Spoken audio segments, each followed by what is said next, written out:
Salam alaikum, good morning, good evening, good afternoon. For those who watch this video at either or of those times of the day, or those sequences and stages of the day, wanted to salute you always with peace and blessings to all. I came in this morning thinking about talking a little bit on comparing one initiation to another, as far as those who are going to get initiated or are looking to get initiated. And I just wanted to come in here real briefly. It's not going to be too long. I just want to, advise you guys and warn you guys to not compare initiation rituals with others who have gotten initiated into Nkisi-Malongo or Palo as we know it in general, and they have spoken to you or told you what is it that they got done, what was the procedures and how everything played out. The reason why I tell you this is because I don't want you guys to go and get initiated and expect to have certain things done to you, or for you to expect to receive certain things, and at the end of your initiation, when you finally done and everything settles down, you probably are eating, you are thinking, or when you leave from there, the day or whenever you leave, the same night or whatever, after a day or two, a couple of days, you start thinking of how everything went and what was the processes that you went through. Some that you could not see, but sometimes you hear certain things. And then when you get to see, what you saw, we have to understand and be very mindful that not every house does everything the same. There is a little controversy in the Nkisi-Malongo tradition, in the tradition, where it might get a little bit kind of confusing for those who are looking or have gotten initiated because of this sort of thing, because they have heard, they have talked to others where they went through certain procedures and got certain things or received certain things, and then when they get initiated, they see that the procedures that they were talked about, they didn't get those done. And this is where the conflict, this is where the mind starts running and starts thinking, I didn't get this done, I didn't get that done, it was done incorrectly, wow, I should have went to this Tata's house, I should have went to that Yaya's house, I should have went with my buddy or my brother got his done at, because it looks like they really did his initiation correctly or right or whatever.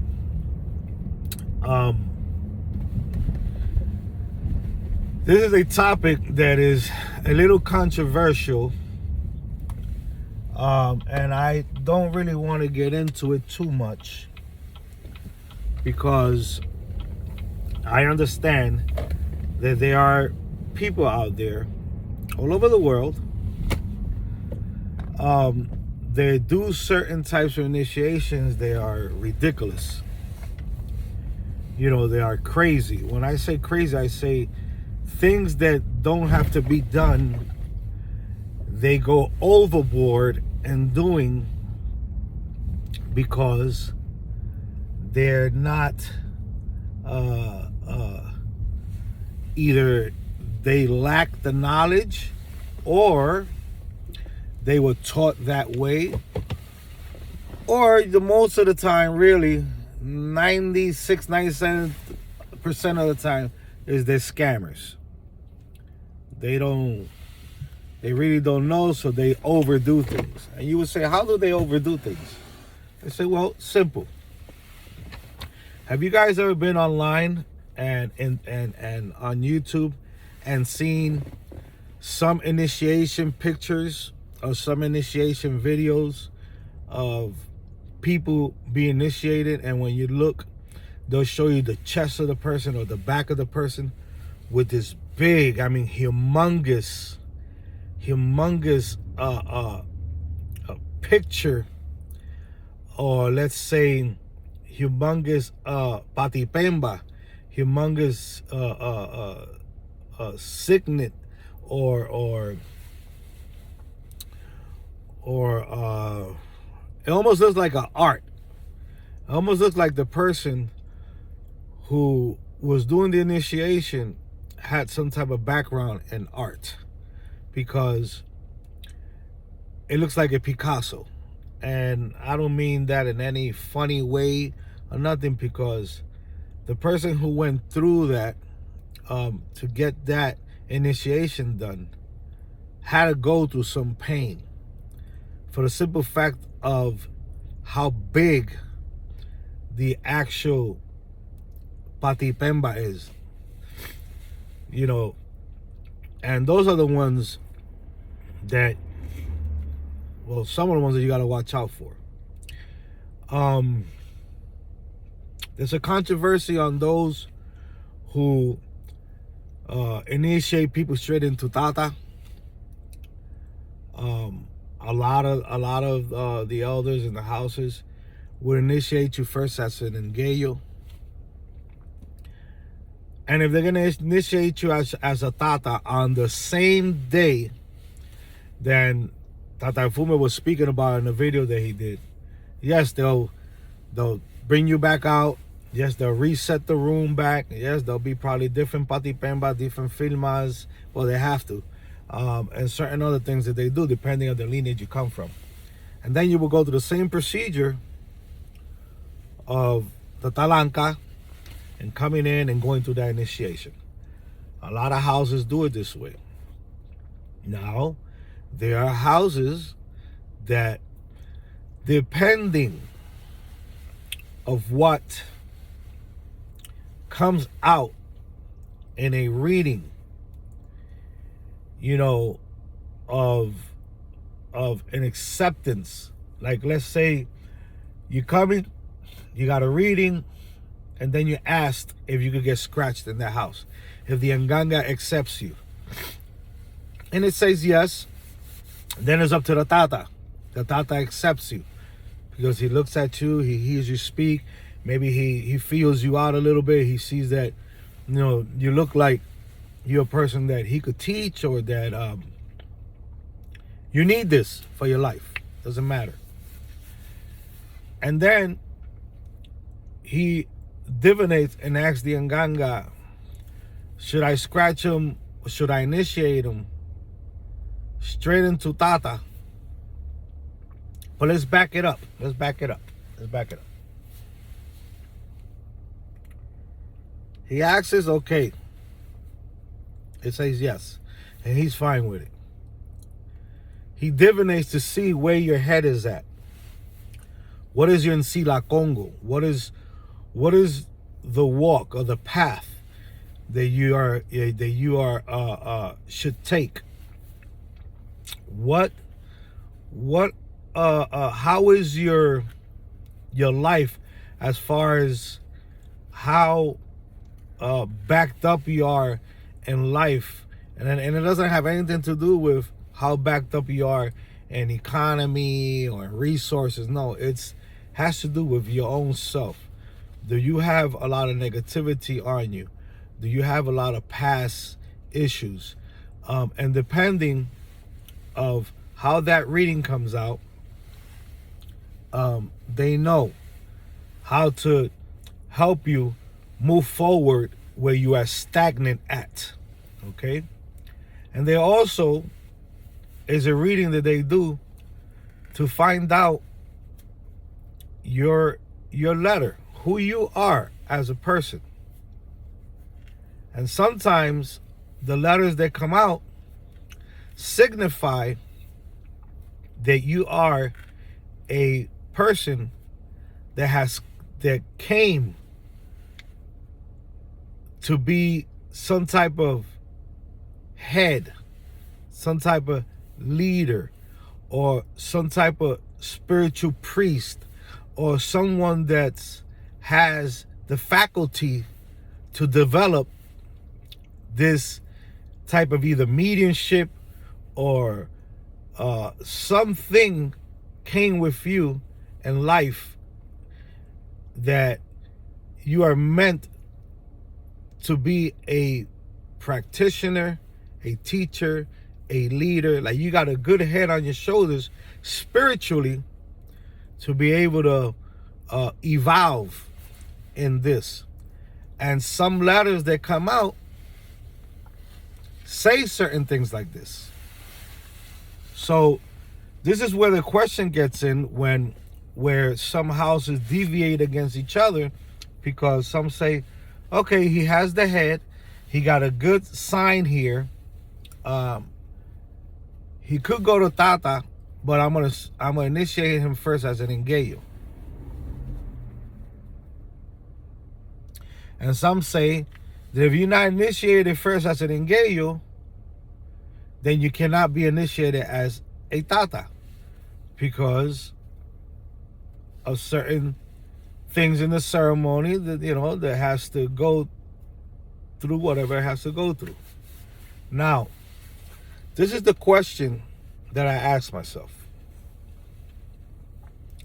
Those people, right, that are fortunate enough to get initiated into Tata, but they have to get initiated into engayo first on the same day, and then they taken out of the room, and then they getting reinitiated into Tata.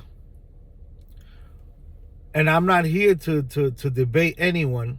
I respect everybody's lineage and everybody's house and how they practice and what are the reasons why they do it the way they do it. I respect it. But what is the difference, really,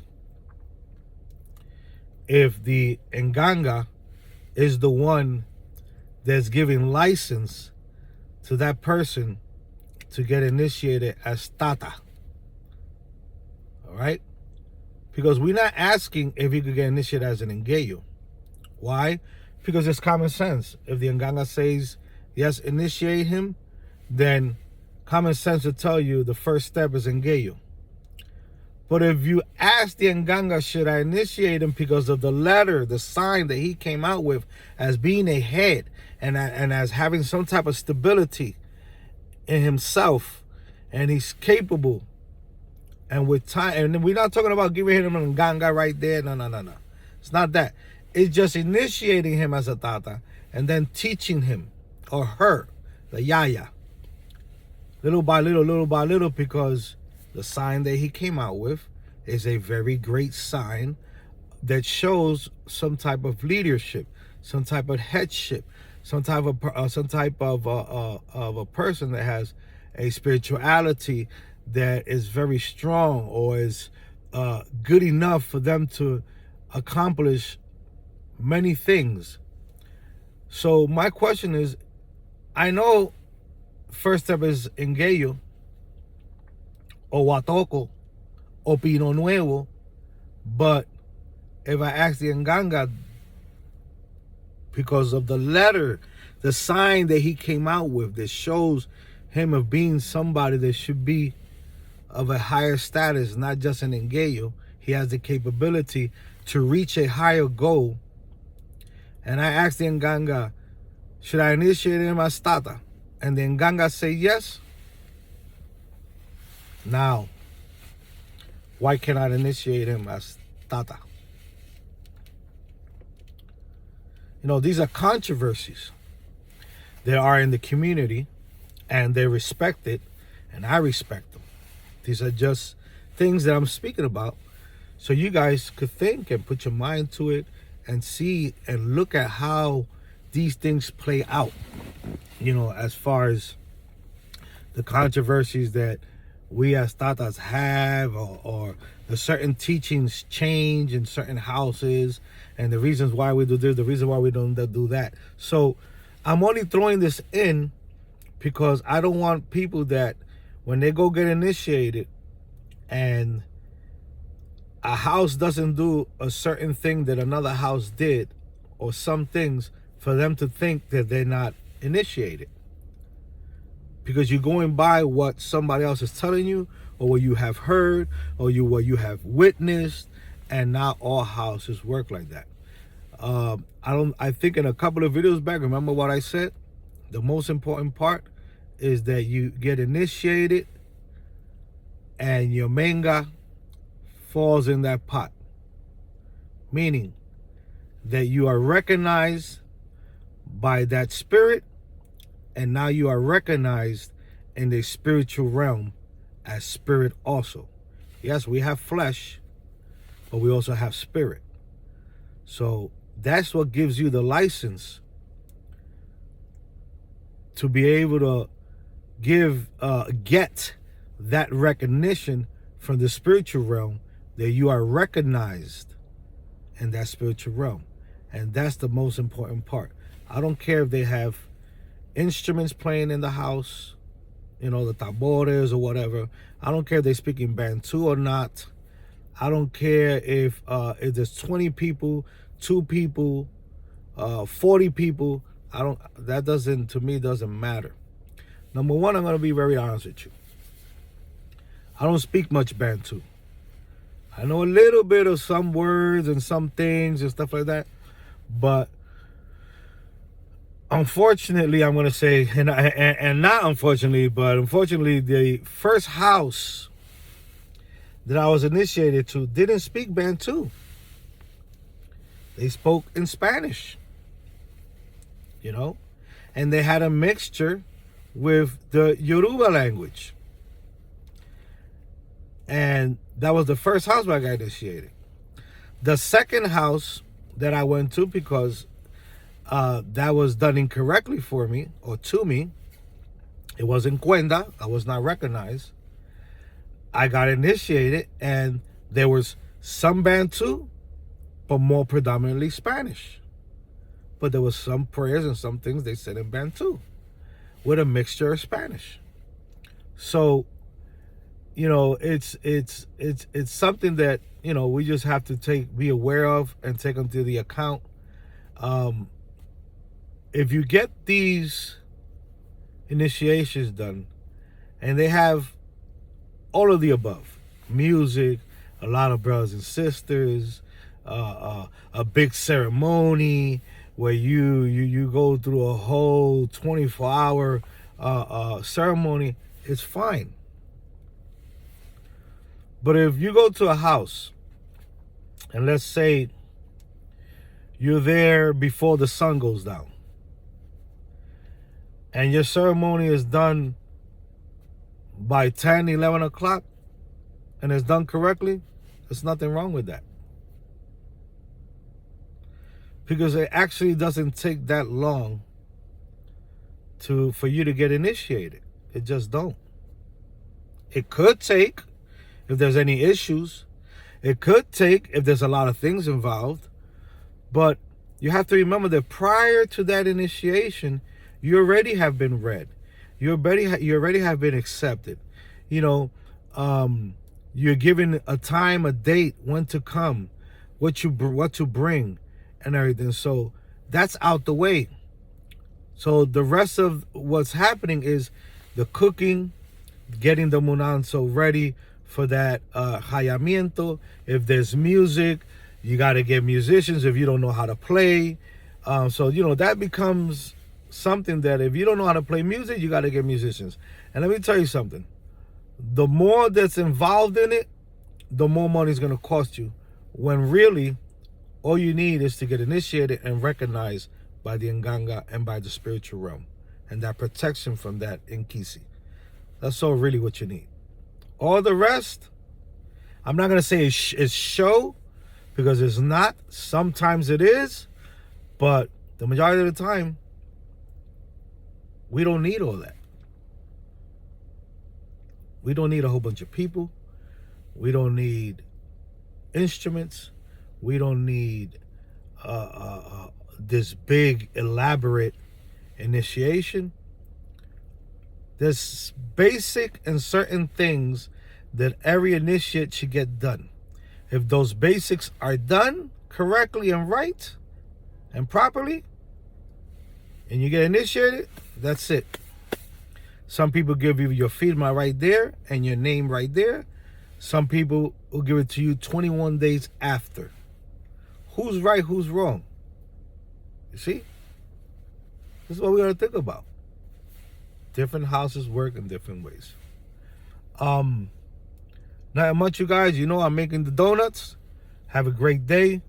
And salam aleikum, malaikum sala, que ensami lo acutare, por mucho más y many. Most High bless. Give me a thumbs up, please, for the algorithm. Thank you.